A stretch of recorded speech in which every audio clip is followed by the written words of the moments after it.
हिंदी की कक्षा में आप सभी का स्वागत है।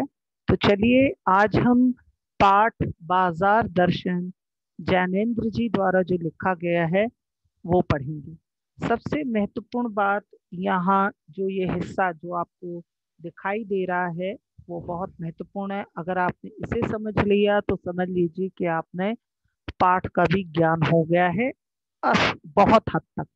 तो आइए, बाजार दर्शन जैनेन्द्र जी का एक महत्वपूर्ण निबंध है जिसमें गहरी वैचारिकता और साहित्य सुलभ लालित्य का दुर्लभ संयोग देखा जा सकता है।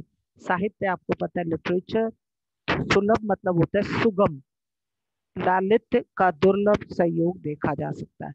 हिंदी में उपभोक्तावाद, उपभोक्तावाद अर्थात कंज्यूमरिज्म, कंज्यूमर एवं बाजारवाद पर व्यापक चर्चा पिछले एक डेढ़ दशक पहले ही शुरू हुई है।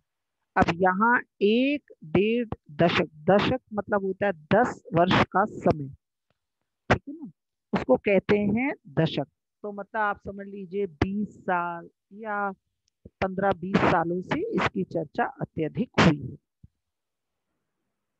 पहले ही शुरू हुई थी, पिछले एक डेढ़ दशक पहले ही शुरू हुई थी, पर कई दशक पहले लिखा गया जैनेन्द्र जी का लेख आज भी इनकी मूल अंतर्वस्तु, अंतर्वस्तु अर्थात मूल वस्तु, मूल विषय को समझाने के मामले में बेजोड़ है।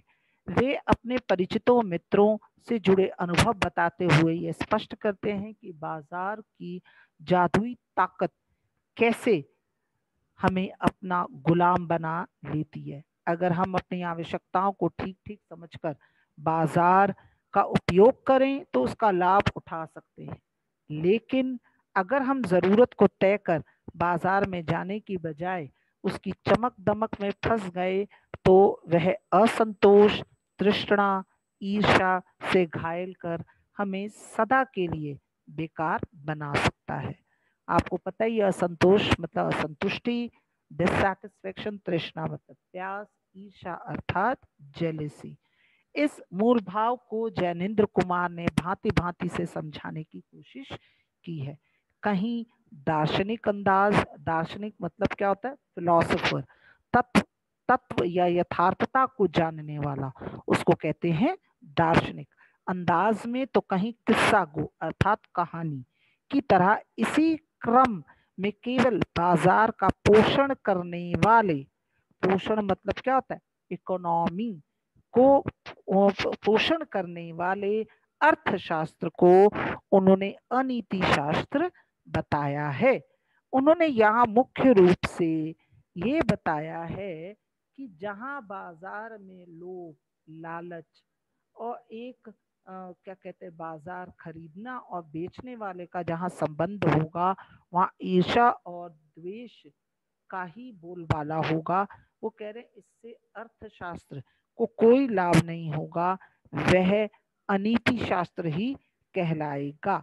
मतलब कि जो बाजार होना चाहिए वो मानव और समाज के हित के लिए होना चाहिए, देश और काल के अनुसार होना चाहिए। अगर हम देश और काल के अनुसार व्यवहार नहीं कर रहे हैं तो वो अनीति शास्त्र कहलाएगा। तो इस तरह से उन्होंने यहाँ स्पष्ट किया है कि बाजार का महत्व क्या है। इंसान जो बाजार जाता है, अगर उसे बाजार की अहमियत अर्थात उसे पता हो कि मैं अगर बाजार जा रहा हूँ तो मुझे क्या चीज़ खरीदनी है, तो वो उसके लिए ज़्यादा फायदेमंद होता है। नहीं तो वो मात्र उसके चमक दमक में ही रहकर और जो चीज़ें उसे नहीं लेनी है वो लेकर आ जाएगा। तो अब हम पाठ शुरू करते। एक बार की बात कहता हूँ, मित्र बाजार गए थे, एक मामूली चीज लेने पर लौटे तो एकदम बहुत से बंडल पास थे। मैंने कहा ये क्या? बोले यह जो साथ थी उनका आशय था कि यह पत्नी की महिमा है, उस महिमा का मैं कायल हूँ। आदिकाल से इस विषय में पति से पत्नी की ही प्रमुखता प्रमाणित है और यह व्यक्तित्व का प्रश्न नहीं, स्त्रीत्व का प्रश्न है। स्त्री माया न जोड़े तो क्या जोड़े, क्या क्या तो क्या मैं जोड़ूं?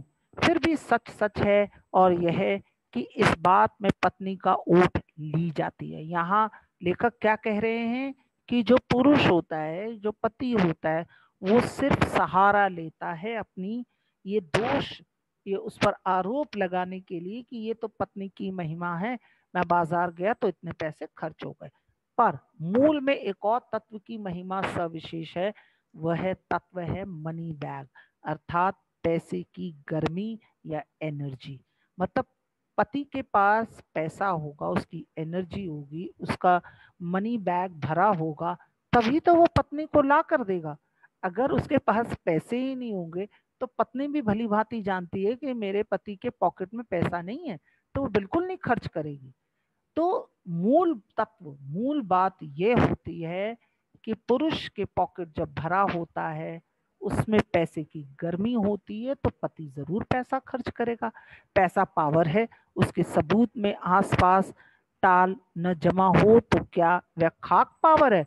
पैसे को देखने के लिए बैंक हिसाब देखिए, पर माल असबाब, मकान, कोठी तो अनदेखे ही दिखते हैं। पैसे की उस परचेजिंग पावर के प्रयोग में ही पावर का रस है। मतलब जब हम उसी पैसे को परचेज करते हैं, चीजें लेते हैं, तभी हमें पता लगता है कि भाई पावर का रस तभी हमें बोध होता है। अभी कई लोग होते हैं कि उनके पास अगर पैसा होता है तो वो कहते हैं जब तक हम खर्च ना करें तो तब तक हम उसकी अहमियत को कैसे स्पष्ट करेंगे। तो आज के लिए प्रथम भाग बाजार दर्शन में अपनी वाणी को यहीं विराम देती हूँ। कल हम फिर मिलेंगे बाजार दर्शन भाग 2 के साथ। धन्यवाद।